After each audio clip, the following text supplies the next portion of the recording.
Now, I agree with you 100% that men are always ready to marry, but the problem is they are running away from their responsibility, this responsibility that comes with the marriage due to their vulnerability.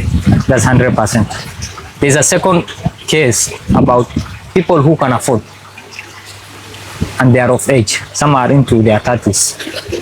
They are working, they are a working class citizen of this country, but they are also not ready to marry. Because there is also an ideology that is being propagated by some other male figures outside there that men have nothing in marriage, that a marriage is only there for a woman.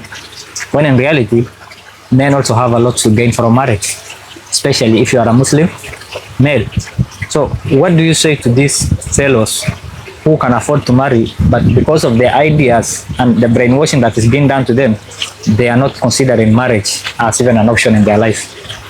Fine. I think those people are there, but very few. It's true. You know, marriage is producing a generation after you. Yes. It's having an asset after you grow. Marriage is a tool, you know, of preventing yourself from immorality. Yes. Zina. Yes.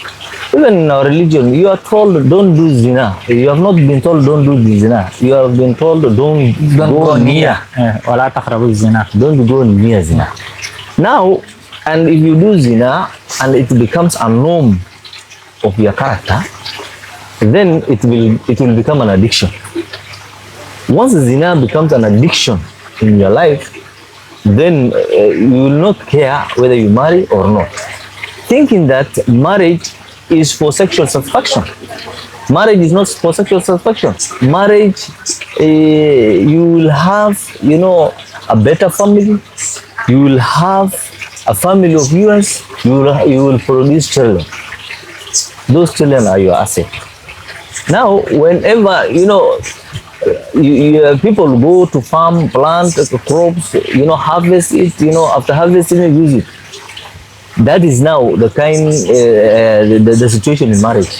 But this issue of radicalization brought by Western culture, some people think that they are very much civilized, their brain works well, they are, you know, the best brains on earth, but actually they are zero. Retarded. They are retarded. Because someone being radicalized and he is told avoid marriage and the person is in working class, he can able to marry, he can afford to sustain, then running away, that one, you know, requires you know, spiritual healing. Such a person requires a spiritual healing. But it's not logic. Why are you working for? What is the essence of you working for? Is it feeding yourself and moving on? The reason you are a child of a father and a mother, and your father and mother today, maybe in one way or another, they are dependent on you. For you, the same applies to you, because tomorrow you want also people whom you are going to depend on, who call you a father, who call you mother.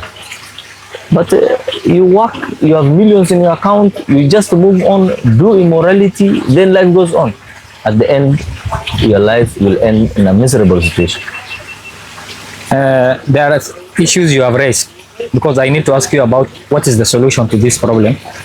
You have said the fact that men are ready to marry, but the prevailing circumstance around will not allow them to marry.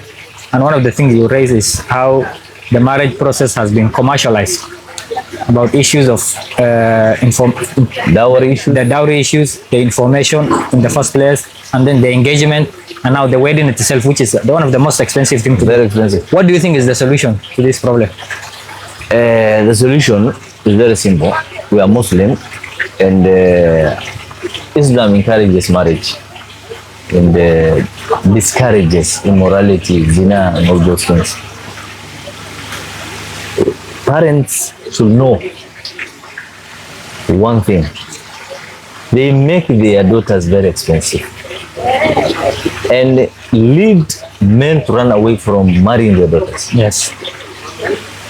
Contrary again, the same daughters have been convinced with some small tokens and other, manipulation techniques, and they are being misused sexually.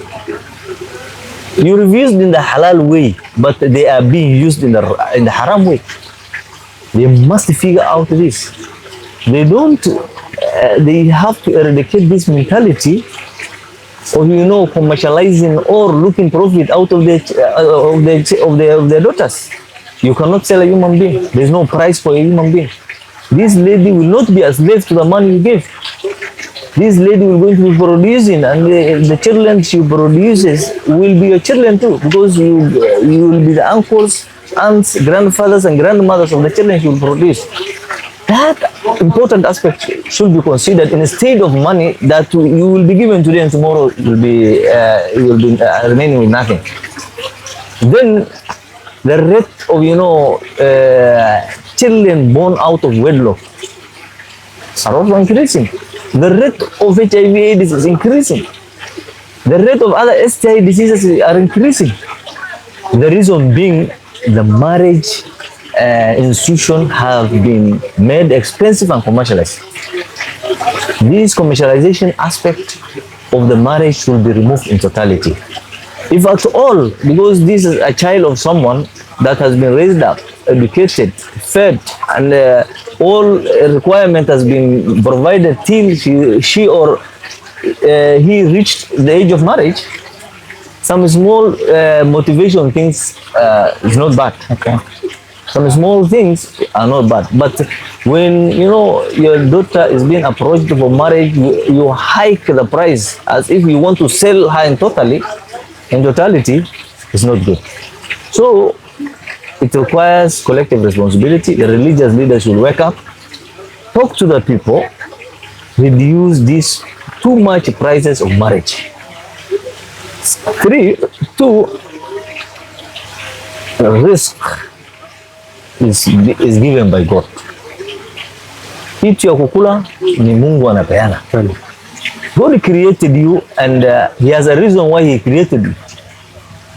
Whatever you will eat on this earth, wherever you will sleep on this earth, however you will have children, God has written for you. No one can deny. Whatever you need is just a hard work towards reaching those goals that God has promised for you. You find someone at least can get, can feed his family. Then when he comes, you consider his backgrounds. His parents are poor, his family are poor, he is also poor, not, he does not have cars and big houses.